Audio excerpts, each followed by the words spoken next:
ជីវិតមួយកុំឲ្យស្ដាយរស់ឲ្យសប្បាយទើបមានន័យ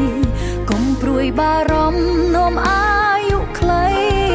ភពផែនដីនឹងបង្ហាញផ្លូវ